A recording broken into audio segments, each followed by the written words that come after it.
ரஷ்யாவில் மருத்துவம் பயில சிறந்த ஒரு அரிய வாய்ப்பு. வெளிநாடுகளில் மருத்துவம் பயில சிறந்த முறையில் உதவுகிறது ஏஜே ட்ரஸ்ட் கல்வி குழுமம். செஞ்சி அருகே மின்கம்பியில் உரசி வைக்கோல் ஏற்றி சென்ற மினி லாரி தீப்பிடித்து எரிந்த சம்பவம் பெரும் பரபரப்பை ஏற்படுத்தியது. விழுப்புரம் மாவட்டம் செஞ்சி அடுத்த மகாதேவி மங்கலம் கிராமத்தை சேர்ந்தவர் பெருமாள்.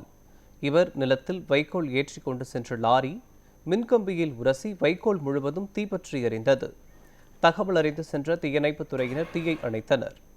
இந்த சம்பவத்தில் கார்த்திக் என்பவருக்கு சொந்தமான மினி லாரி முற்றிலும் தீக்கிரையானது. மேலும் காவல்துறையினர் வழக்கு பதிவு செய்து விசாரணை மேற்கொண்டு வருகின்றனர்.